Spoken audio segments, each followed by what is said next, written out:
Hello, everyone, and welcome back to another episode of the Plant Powered People podcast with your hosts, Michelle Kane and Tony Okamoto. Today, we're really honored to bring on our dear friend, Whitney Lauritsen.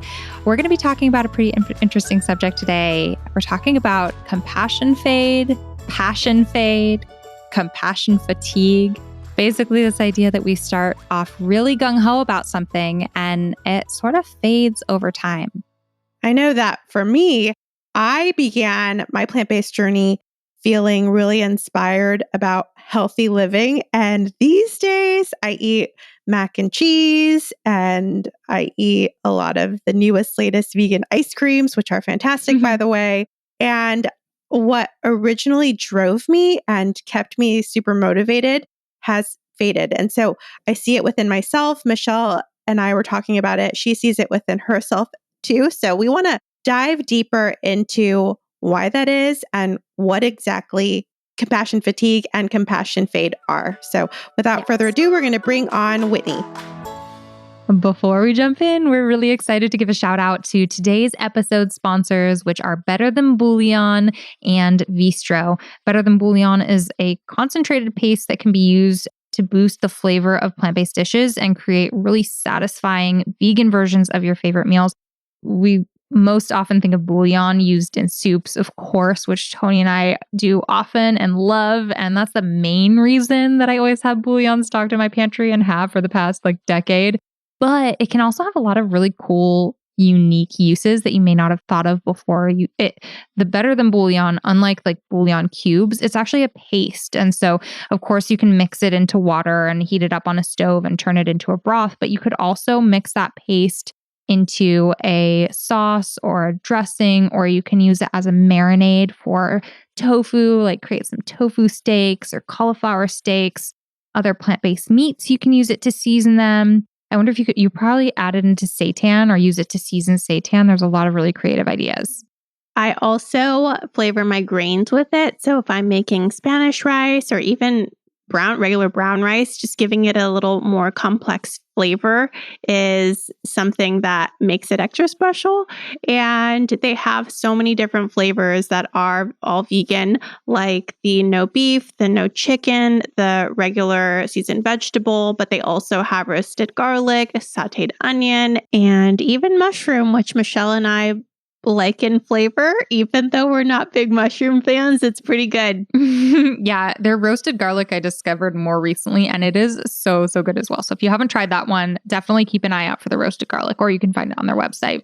The other really cool thing about Better Than Bouillon, I exclusively use bouillon. I don't remember the last time that I bought a container of soup broth or a can of soup broth, partially because there's just so much single-use packaging waste. We talk about it all the time, how those packages that package soup or even shelf-stable milk aren't recyclable.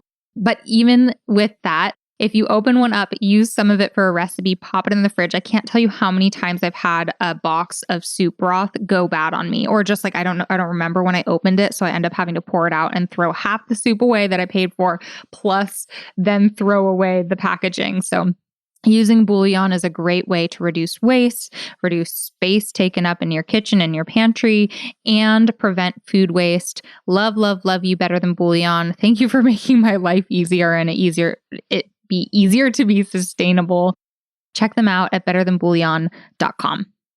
Next up, we have Vistro, which is a vegan meal delivery service. Vistro makes these delicious, fully plant-based, it's actually an all vegan company, pre-prepared home-cooked meals that are frozen and then delivered to your doorstep. And all you need to do is either pop them in the microwave or pop them in the oven and warm them up, and you've got an incredible meal. Their meals are really creative. They're flavorful. They have a whole variety. I think they have over 100 different dishes to choose from, if I can remember correctly. And I've tried a bunch of them. I've tried Vistro over many years now. They have a red curry with tofu, country fried chicken, enchiladas, quesadillas. So you can actually go in and pick the meals that you'd love to be included in your package. And this is for the person who is busy, or tired, or sick, or just wants to eat healthy. You'll have them in the freezer ready to go. You know you're covered with a meal that you can just heat and eat. but it's fresh, it's thoughtfully put together, and it is really delicious. And Michelle mentioned that it's for the person who's sick or it's for the person who has whatever reason, but I actually love sharing food with people. Bistro makes it easier to take care of our friends, even if they live far, and make sure they're well fed. So bistro.com, we will put that in the show notes. Yeah. And if nothing else, you should just head there and look at what they've got a la carte, because it might give you some meal ideas to make on your own as well. I'm going to read some of these off because they look well, they sound so good.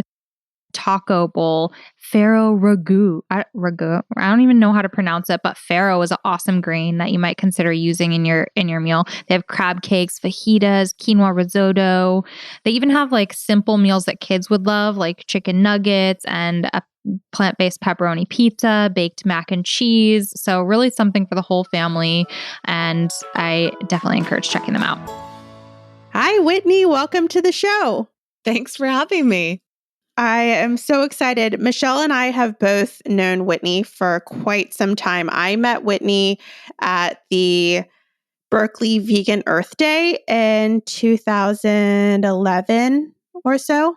Wow. And so it's been a while, but more recently we've become really good friends. And I'm so excited to know her and to especially have her on the podcast. And Michelle, how do you know Whitney?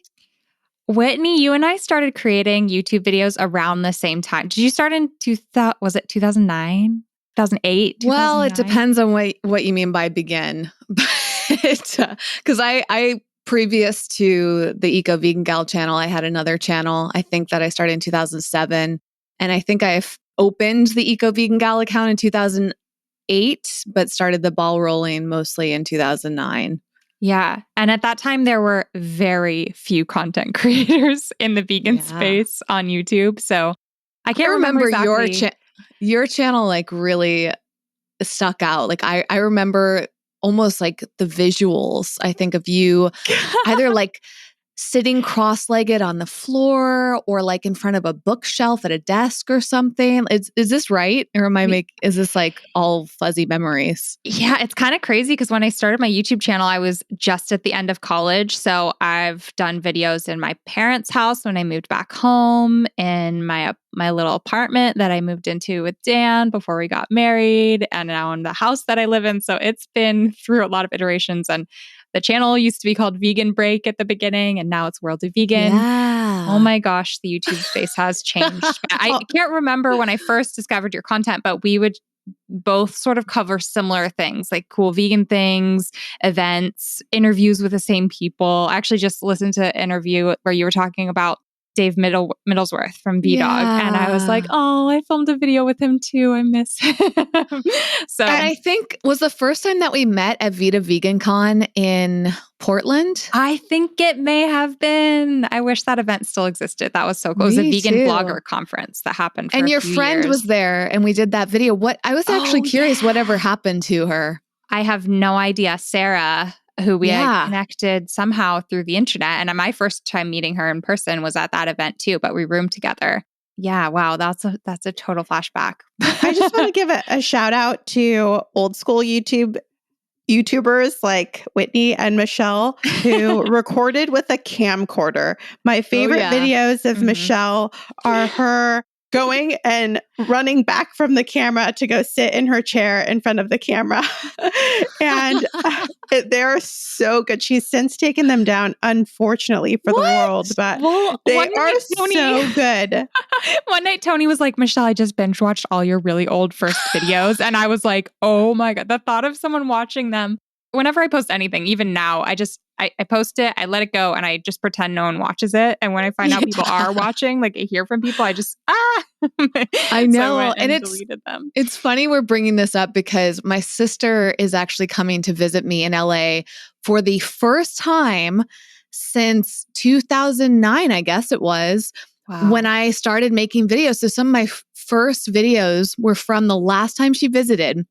And we went, and I had planned out all of these restaurants we were going to go to and review. And when I go back and watch those old videos, it's so fascinating because I was really uncomfortable on camera, but simultaneously comfortable. Like, I don't know if you remember that feeling where like, obviously you had enough confidence to do it, but it was still awkward because you weren't in the flow of it. And it's so interesting. Like when you've been doing something for a long time, I think it looks weird to us now because we've grown so much and we've practiced so much. But going back to the very beginning, we were so new at it. So of course we are very different than we are today.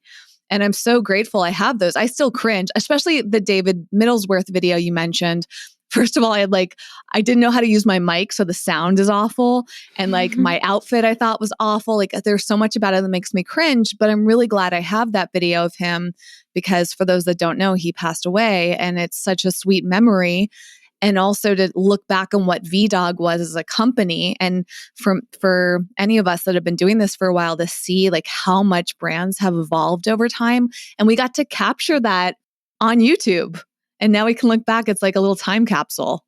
It's also a testament to how continuing to do something, even if it's a little at a time for a long period of time, can really grow your skills if you stick with it. Both of you say that you were awkward at some point, which I never thought. But now I imagine people watch you and they say, oh, they're such naturals. They're just naturally charismatic. But people don't realize all of the hours and agony that have been poured into your YouTube pages or podcasts or social media platforms before you got to where you were or where you are now. It's interesting. Yeah. I feel like this might tie into the topic that we're talking about today a bit because it truly is something that in the beginning, like my heart would be racing. I was nervous. I felt so awkward. And I'm petrified of public speaking, which is why I did videos so people weren't watching me while I was filming. I could be alone in my room. But those feelings over time fade. Passion fades, compassion fades, nerves fade. If we do anything long enough, it just becomes so normalized that now no part of me gets anxious if I'm going to flip a camera around on myself and talk about whatever. It's very interesting. Whitney, thank you for coming on and talking to us about this. But before we dive in to passion fade and compassion fade, I just would love for you to tell the audience who you are and where you are. Yeah. I have to share what I'm doing behind the scenes because I'm just amused by it. Just kind of go off of what Michelle just said. I could tell that you were about to ask me to introduce myself. And I was like, oh my gosh, I got to pull up my bio because otherwise I'm just going to feel like I'm stumbling through this. And it's so funny, right? Because I've introduced myself countless times, but I still get nervous. And I am also very type A and super organized. So I have everything like set aside and like to have notes and outlines. And that's like a little inside look into who I am. I We live need in Los elevator Angeles. pitch fade. Yeah. I feel like that's the one For thing that sure. never comes. It's never becomes easy to give you an elevator pitch. No, but something that I learned on TikTok today that I believe I would like to try is when you introduce yourself to say your full name, because this woman on TikTok was saying that the average person, when they introduce themselves, just says, hi, I'm Whitney. But somebody that's typically very polished and like takes themselves seriously will say, hi, I'm Whitney Lauritsen. And it sounds like very official. And it immediately gives a couple things. One, it makes you look professional. And two, it actually helps people remember who you are because they have two anchors of your name. And many of us know the experience of hearing someone's name and then immediately forgetting it. So Yep. if you say, I'm Whitney Lauritsen, they might forget my last name, but for some reason that tricks them into remembering my first name, which I thought was kind of cool. And that actually ties into part of where I'm at now. Many people know me as Eco Vegan Gal, but I want to be known as Whitney Lauritsen. And I don't mind people referencing my work with Eco Vegan Gal, but I got really frustrated when people would refer to me as Eco Vegan Gal. Like it just felt like weird. I don't know if either of you felt that way, like with or currently, I suppose, since we all still kind of use that. That's funny because I'm referred to as Michelle, World of Vegan, plant-based on a budget, everything but my actual name, which is Tony Okamoto. Wow. And that actually reminds me too of just another quick story is my podcast co-host is Jason Robel. And when we were dating many years ago, some people would refer to me as Jason's girlfriend. And I hated that. I was like, I'm Whitney. I'm not Jason's girlfriend. I mean, I am his girlfriend, but I don't want to be introduced that way. And I think all of that kind of shaped me in wanting to stand up. And then I now work with Jason and have been for the last few years. So I suppose people might call me Jason's podcast co-host. I don't know. But yeah, I live in Los Angeles to answer your question, Michelle. And I do have the podcast. It's a huge part of my work now. I'm also really passionate about social media. So I do advising and consulting. And my newer endeavor kind of came out of my work with Wellevator, the company I have with Jason, is well-being coaching.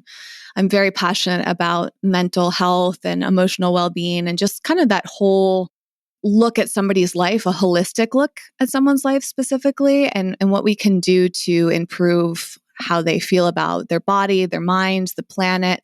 That's always been at the core of my work with Eco Vegan Gal, but I was so focused on the food side of things for so long. I didn't even realize how important it was for me to examine every part of life. And so that's more what I'm focused on these days.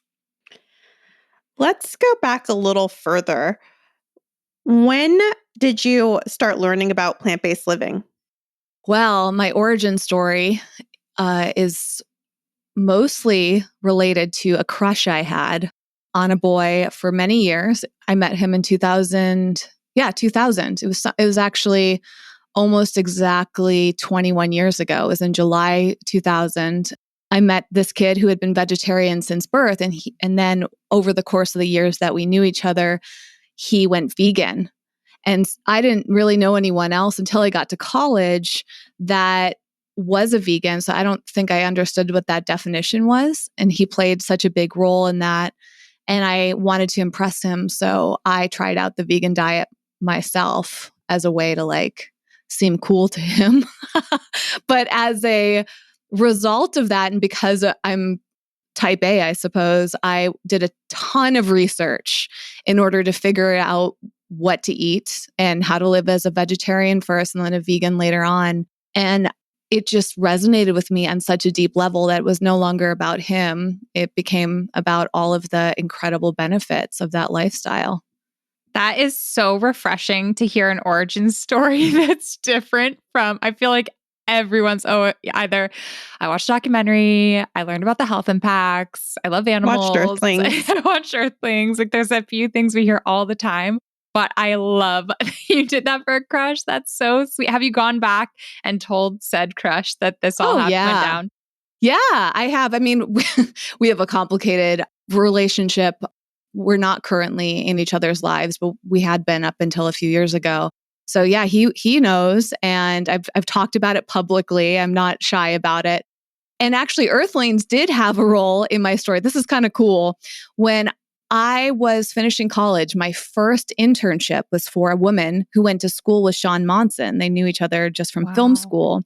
And I got to go to one of the early screenings of Earthlings. And during that screening was the day I decided to never wear leather again, because at that point I was just eating a plant-based diet. I wasn't fully vegan because I guess I didn't know better. I didn't understand it, and I wasn't quite ready. And seeing the scenes in that documentary, like it did for many people, just completely shifted things. And it was really neat. I have this visceral memory of being in that small room with people when I had just moved to Los Angeles. And actually that same event where I did that interview with David Biddlesworth, Michelle, is where I interviewed Sean Monson, which is an equally half cringy, half really cool video to have. That is awesome. We'll have to link those videos in the show notes. And for those who don't know, Sean Monson, okay, or not. No, it's you fine. still have to do some internet sleuthing. Oh my God. What's so funny though is earlier today, I was looking at really old Facebook like profile photos. And I saw this photo of a flyer that I created when I was in college hosting the Earthlings documentary in a small little room with a few college students. And I organized the screening before I had watched the film. So I didn't know how extremely intense and emotionally painful it was going to be for everyone in the room. Half the people who came left, the other half were vegetarian or vegan that night, like and onward. It's a powerful, powerful film. But anyway, I think it's really refreshing that you have a cool, different story. Yes. Yeah. While we're talking about that, I want to go into why we brought you on the show. Michelle suggested immediately after she listened to your episode on This Might Get Uncomfortable, which is the name of Whitney's podcast for those who don't know. She listened to your episode about compassion fades and was really inspired and intrigued by the concept. And so I've since listened and feel similarly to Michelle. And we want to dive into kind of what happens when you're in the position like you just watched Earthlings and you feel all the feelings and you go out into the world. And it doesn't even have to be just with compassion. Maybe you watched What the Health and you're so inspired to eat healthy, plant-based, reclaim your health, reverse your type 2 diabetes. And then days go by, weeks go by, years go by, and it all kind of fades. Life is challenging and it throws all these obstacles your way. And then what? It just fades. So I want to talk to you about that. Michelle wants to talk to you about that too. Can you talk a little bit about exactly what compassion fade is? Yeah, so there's actually two types along the same line. There's compassion fatigue and compassion fade. And I actually didn't realize that they were the same thing until recently. So compassion fade is when an individual's attitude towards helping people they don't know starts to fade away. And fatigue is when people that you do know, you start to like lose compassion for that, or you get exhausted by having too much compassion for them. It's an interesting concept for me because it also shows like the different ways that we think about other human beings. So whether that's like the whole world, which I think it's a little bit easier for us to relate to that. It's like, I have a ton of empathy. I have a ton of compassion, but there's just so many people suffering, so many animals suffering, and so many parts of the planet that are suffering. Like I can't have this much compassion. It's so draining. And I think that we start to numb out. And then that other side of the compassion fatigue versus fade, as I just talked about, is like direct people in your life, like you're just so fatigued by helping others that you can't do it. You have to pause. And I think both are super interesting and relatable, especially given what the world has gone through in the past year or so. But I think also, as you were addressing, both of you, as vegans, I think we've been experiencing compassion fade or fatigue throughout much of our vegan journey, because the more you learn, to the point Michelle brought up about a movie like Earthlings, you see that, and there's a tendency to numb or walk out. It's like, I can't watch this, I'm going to turn away, or I'm going to watch this, but I'm going to numb myself because it's so intense. And actually, during that interview I did with Sean Monson, he brought up, because I asked him about this, I was like, how were you able to watch all of that footage over and over again to make this documentary? And he pointed out how part of that process was him putting out a representation of all the suffering. He felt like it was so important and he needed to do the job because these animals are losing their lives or living lives of massive suffering, that the least we can do as human beings is shed light on it in hopes of stopping it, even though we might not be able to protect that exact animal. Which reminds me, another event I've seen Sean at in Los Angeles is the pig vigils. And I've been a few times, and it's so heartbreaking to watch these animals come in on trucks. And typically in pig vigils, people stand on the sidelines right before they go in to be slaughtered and give them water and say goodbye to them and say that you love them. And it's heartbreaking. But you do it because these animals deserve love, even if it's only for that few minutes before the end of their life. And you do it as a way to energetically show to the world that that's not okay with us. And it can be really exhausting. So it's no wonder that some people's compassion starts to fade or fatigue. I think another interesting concept that sort of ties into compassion fade is the vastness of issues. I know from working in a nonprofit space, when we would do fundraising, we would talk about how if we wrote a fundraising letter about the millions of animals that are going to die this year for the meat industry, can you please donate $5? It would get almost no response. But if we wrote a letter that was chronicling one animal who had an injury and needs a surgery that's going to be extremely expensive to just help him live out his one animal life, floods of donations would come in. And so it is this trick our brain plays on us to both not allow us to feel for large numbers of individuals and large amounts of suffering, but to be able to connect with an individual suffering. And I think events like a pig vigil are so powerful in enabling a face-to-face connection and an individual connection with the animals that represent millions. Because until someone can connect with that animal, a lot of times they can't take action or really care about a cause that's too big for our brains to understand.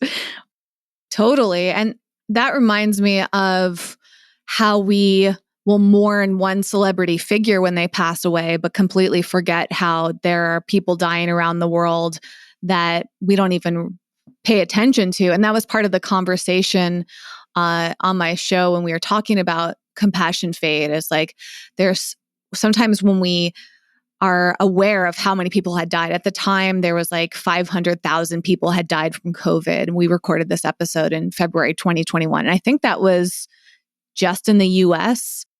And that's a ton of people, right? But people typically will numb themselves to those numbers, but they're very aware when somebody close to them or somebody that they admire from afar, like a celebrity, passes away. And that mentality is frustrating to me as a concept, because why is one person's life or one animal's life more important than another? That's like one of the big questions here. But maybe our brains are set up to operate that way because it can't handle all of the intensity of thinking about how people and animals and plants and all sorts of things are dying around us. If we paid attention to every single one, how would we get through the day? So we start to compartmentalize and we start to put our blinders on just to get by. But sometimes just thinking about that makes me upset. Yeah, one of the interesting things you brought up on your podcast was the origin of compassion fade. And you had said that it was a concept introduced back in 1947 by Joseph Stalin. And his quote, "The death of one man is a tragedy. The death of millions is a statistic." And as I think with the three of us here on this podcast, all on a mission, I think, to reduce suffering in the world, really thinking about these things and how the human brain works in terms of having compassion for others and creating positive change in the world, it's really important to understand these things so that we can learn how to use our own brains, understand how other people's brains work, and sort of fight that tendency to care about an individual or the ones that we know at the sacrifice of far greater impact for others that we can't see or we can't like fully comprehend the numbers. I know like learning that this is how the human brain works. I think differently when I see information about an individual suffering and then I see big numbers. Like if I'm going to make a donation, I really do think about that. I think, oh my gosh, my heart is really going out to this individual's dog who needs surgery and it's going to cost $30,000 for them to survive. My heart goes out to that dog and I want to give, but then I pull myself back and I think, if I'm going to donate $100, I want it to have the greatest impact in reducing suffering. And so where can I put that money where it will reduce the most suffering, impact the most number of lives, and potentially even have a long-standing impact over time. And so I'm able to shift my decision making based on logic rather than just following just your heart's intuition, which is oftentimes the opposite of what makes the greatest impact. Or tapping into like the social obligation of it. Because I think sometimes we're afraid if we don't donate to something that is important to our friend or family, that they're going to be upset with us. But if there's something that's more important and we have limited resources, I think what you're talking about, Michelle, makes so much more sense. It just might not be socially acceptable, which is another reason it's hard. I encourage people who are interested in what Michelle is talking about to do a quick Google search on Peter Singer and effective altruism. It'll help you understand the concept more of wanting to help the most people. I heard a podcast episode with him on some really popular podcast. I can't remember what it was, but he was talking about how you could help one blind person get seeing eye dog companion, and it would cost the same amount as helping 100 people get glasses and have sight. And how we get really tied up in just what this is about, the story of this one individual and the training of this dog to be their companion, when if we care about giving someone sight, we can give 100 people glasses and then they can see. And so I really liked hearing what he says, reading what he says. And if you aren't familiar with him, he has some great things to say about animal welfare and veganism as well. I love that you brought up Peter Singer. Peter Singer is actually why I'm vegan. I picked up one of his books at a used bookstore ages ago.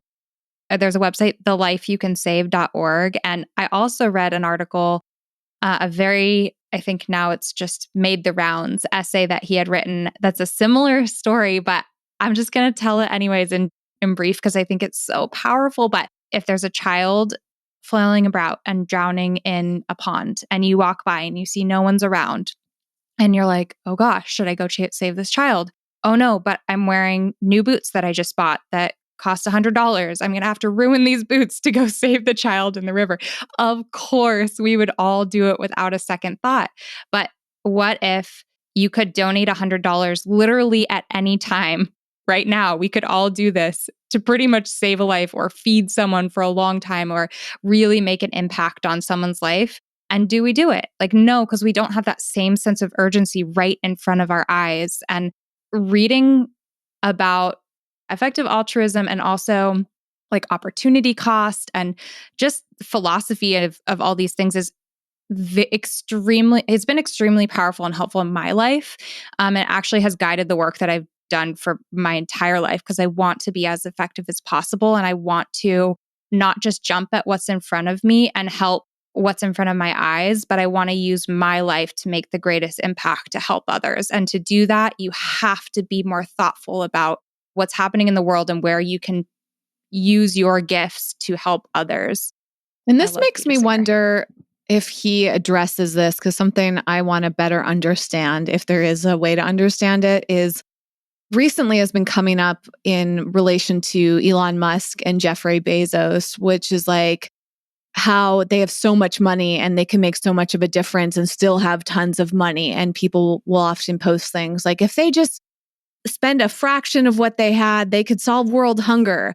And I'm fascinated by that because I too wonder, like, if that's true, why don't they do that? And then I think, well, if it was that easy, wouldn't they do that? And then I wonder, okay, well, if they're not doing that, does that mean that they're bad people? Or perhaps it's just not that simple. And I'm leaning a little bit more towards the latter because a lot of this sounds really easy, but money generally isn't that easy.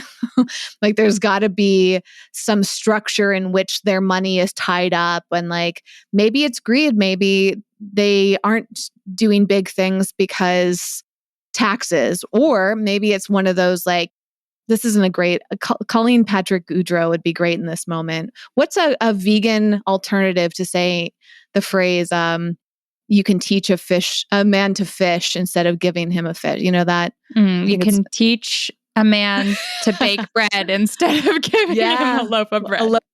Great. Okay. Much better. Yeah. Like it's that idea of there's also this element of like, you can't just throw money at a problem and solve it, you know? And this has actually been a big issue in some countries where people have gone in and given them supplies, but it actually made it worse because people become dependent on donations and dependent on money or supplies that they're getting, instead of finding a way to make it more sustainable. So my guess would be that's why incredibly rich people aren't solving world hunger in one fell swoop. But does this come up in any of his work, or do you guys have a different perspective on that? Okay, first of all, I'm just going to say, I think we can all just turn the mirror back on ourselves and have exactly the answer to why people aren't donating. These people aren't donating all their money.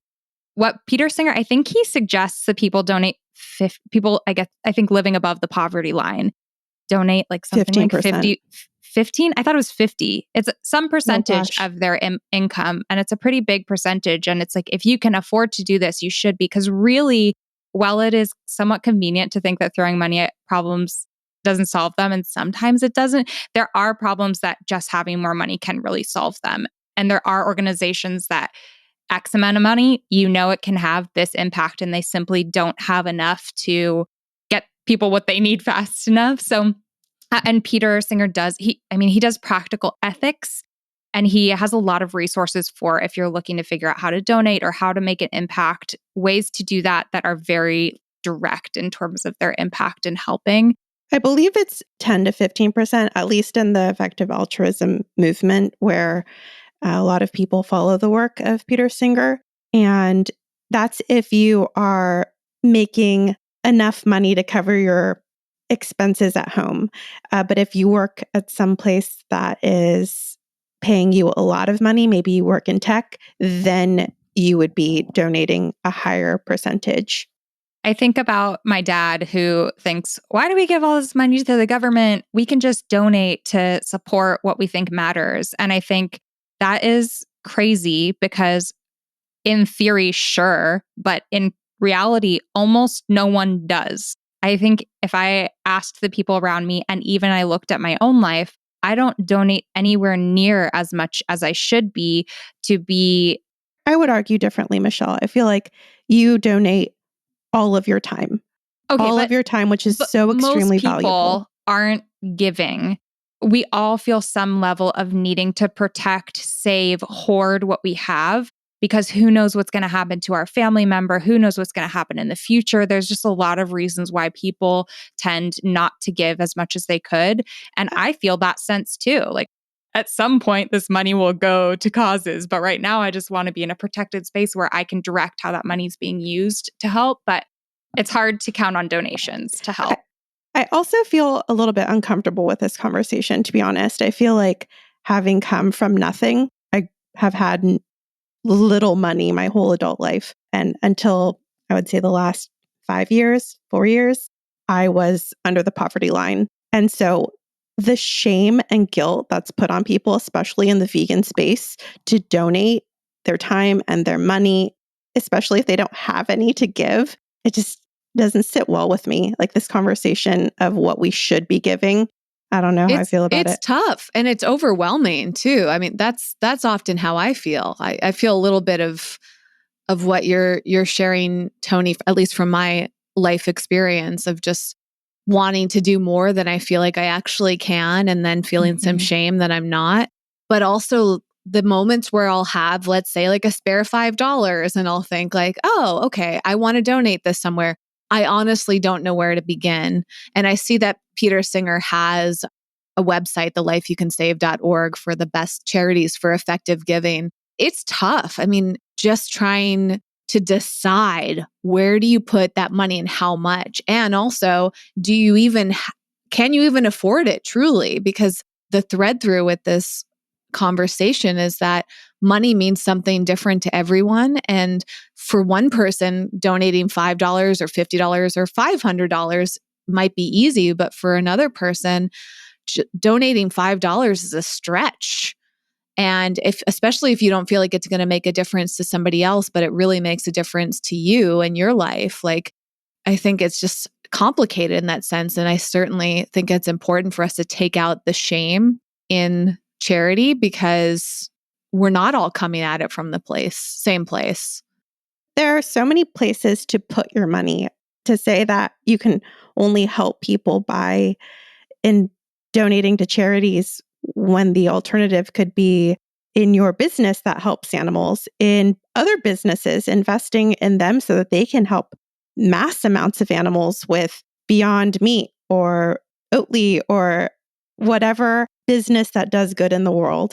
It's just a tricky subject. But before we go on this, I want to get back to why we brought you on, which is compassion fade.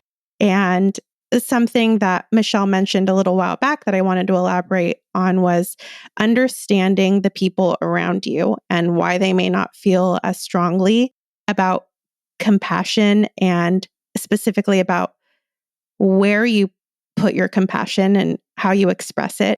I know that as vegans, a lot of people who are listening to our podcast, maybe they're not even fully vegan and they're just learning about this, and they feel all of the intensity of their new lifestyle change. And maybe their family members are not supportive. Understanding where they're coming from, and maybe that they're sheltering themselves from learning the information that is too horrific for them or just makes them really uncomfortable, is good in in itself too. Does that make any sense? Like, understanding them is also really good, and understanding that they just may have not opened up their heart, and they may be feeling some fatigue about other places, maybe the pandemic or maybe racial justice issues.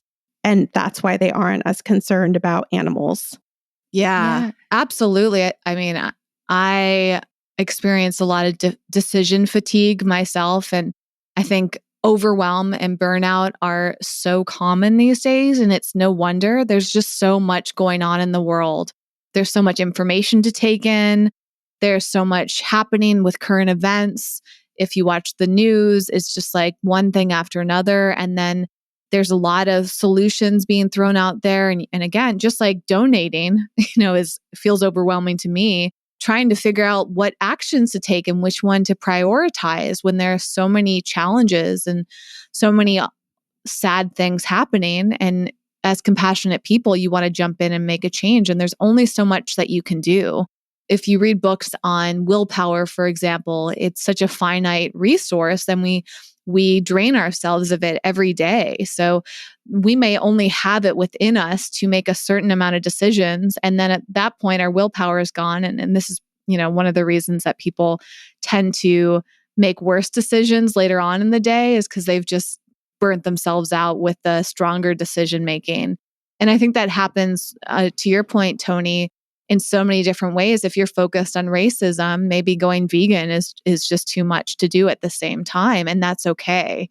And I think another part of your point is having compassion for other people in their timeline, because everybody is doing, hopefully, the best that they can. I mean, at the root of it, why would anybody do any less than the best that they can at that time? Like, I don't think anyone's like, I'm going to do the worst that I can today. Each day you have within you a certain amount of capacity based on what's going on in your life. And each day you might have a different version of your best based on your circumstances. So for someone to judge another person for what they're doing or not doing is really frustrating. I think that getting an understanding of what compassion fade is and recognizing it within my own life has given me a lot more understanding for the people around me, knowing that even I, who's committing my whole life to trying to make the biggest impact I can, there's a million things that I just have to turn a blind eye to, or I just can't take into my brain, or I can't take action on, or it fades. I mean, I read something, I want to take action, I'm all gung ho. And the following week, I'm like, oh, I can't even think about it right now. It's too much. And then it's sort of lost. And it's while it might feel like a bummer, this topic, I think it's a really important one, and we can leave it with a really upbeat and empowering message, is just learning that this is how we work and we only have the capacity for so much. That's okay. That's not a bad thing. It really pushes us to find the things that we care about, learn how to be strategic with our energy and our skills and the things we care about, whether it's choosing healthful foods for ourselves and our families, or making a change that's better for the environment, whatever it is that has you here listening to this podcast today, it's something that moved you. And the point is not to let go of that initial adrenaline, dopamine filled, really passionate hit you got when you learned some kind of information that moved you to want to make a change that's different from the rest of the world. Hold on to that and figure out what you need to keep that fire lit, and know that it will dull over time. But for different people, that could look different. It could be having conversations with other people who kind of get it, are on the same page. It could be watching different documentaries. It could be not watching any of those things because those drain you, but just kind of figuring out what practically you can do to make the biggest impact. So I think getting to know our brains, how they work, having compassion for those around us, and understanding that these are the brains and bodies we're all living in, and they protect us from having to be in a state of discomfort or witness things that are hard to see. And then navigating in the most delicate, kind, compassionate to ourselves and others way possible to make an impact. I also wanted to mention something about activism, because I feel like this kind of ties in.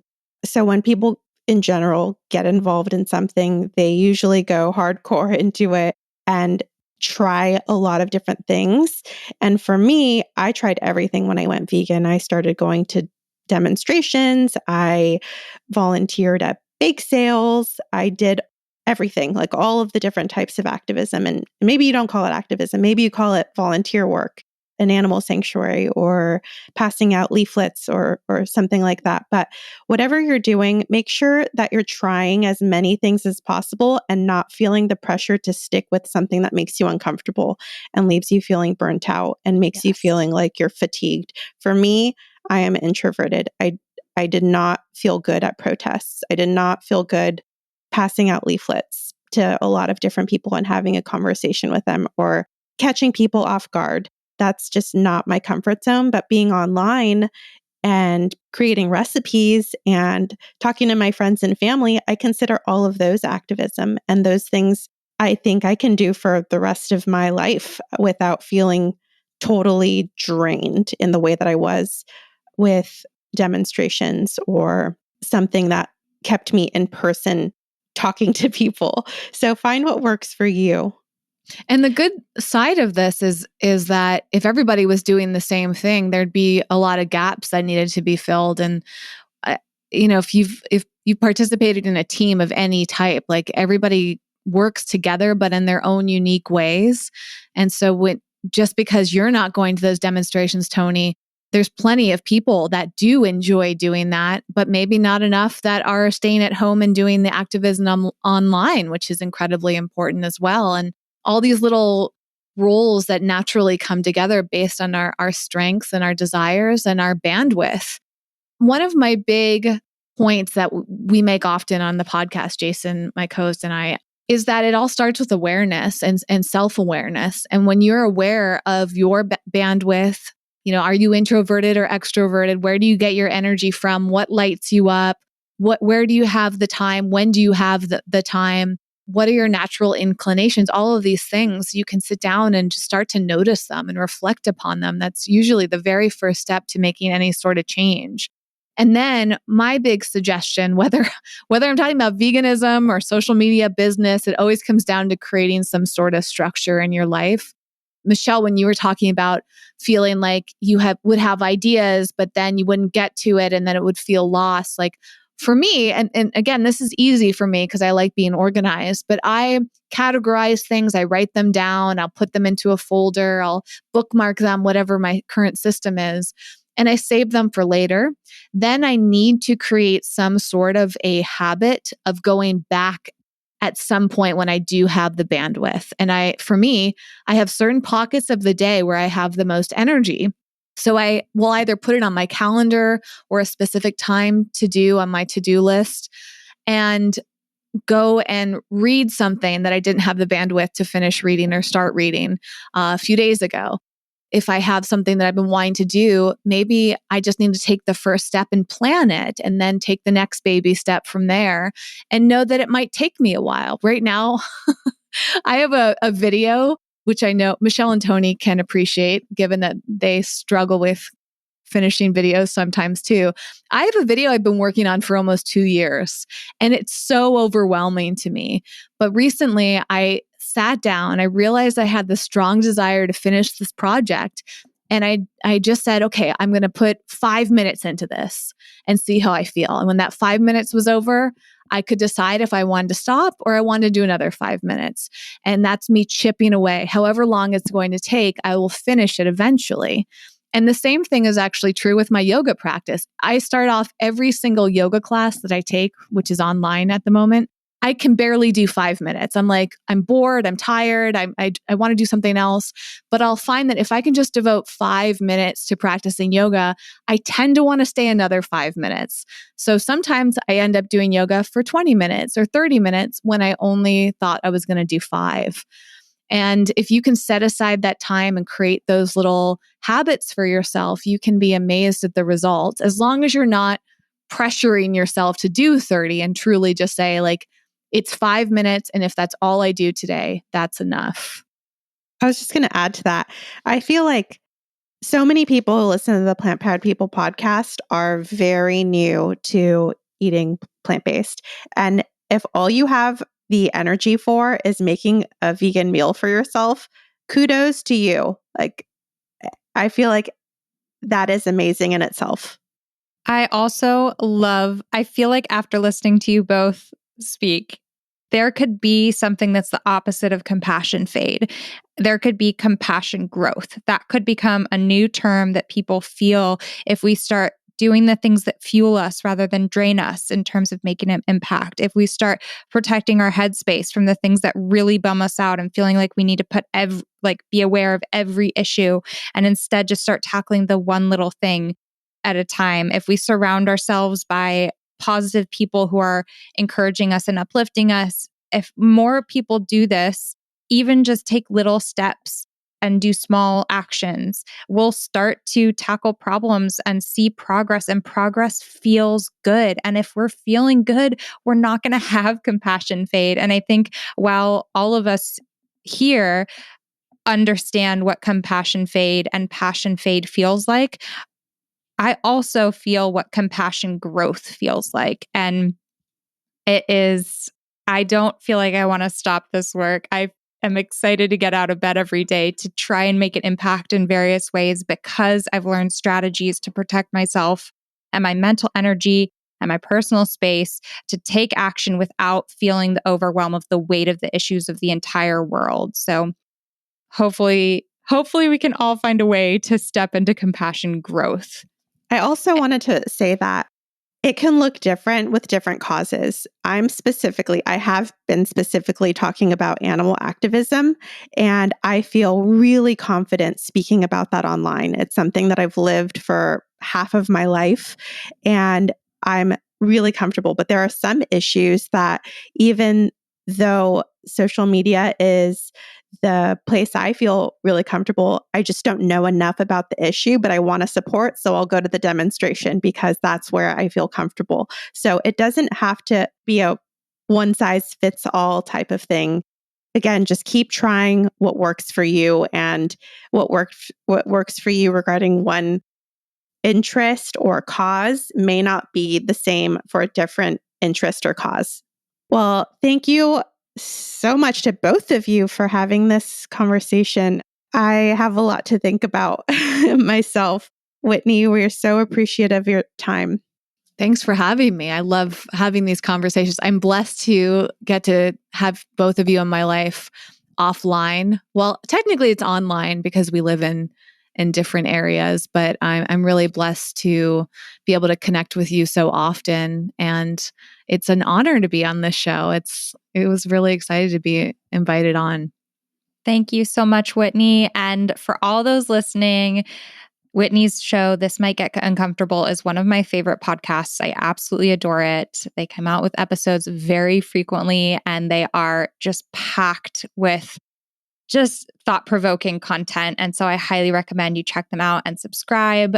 We will include a link to that in the show notes. And then Whitney, where else can people find you online to connect?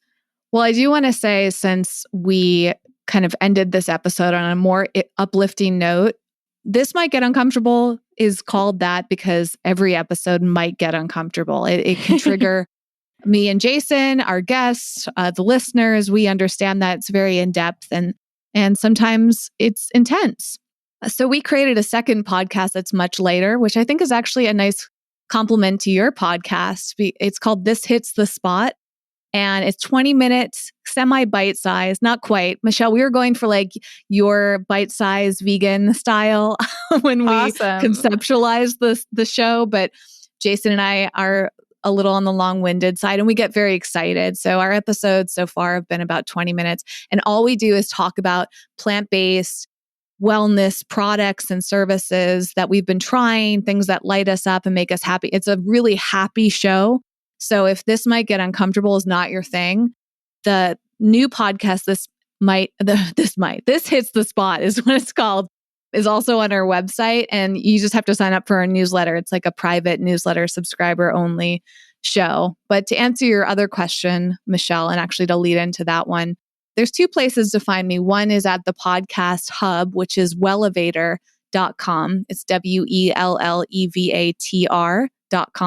If you go there, it's very easy to track me down. But if you want to find me outside of Wellevator, you can go to my personal website, which is whitneylauritsen.com. And it has my contact information, my social media handles.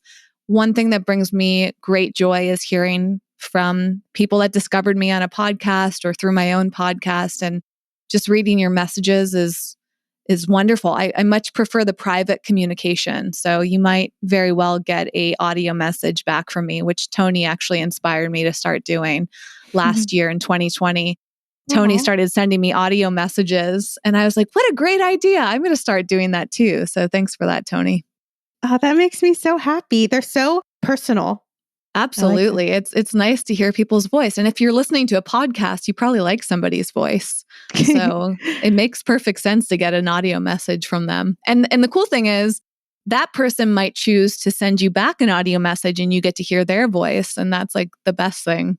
All right. Well, thank you again for being on our show and for being an awesome person in general. Thanks, Whitney. Thank you. That was another fantastic episode. I'm really grateful to have Whitney on. She's obviously so knowledgeable. And what I appreciate about her is that she really researches the things she talks about.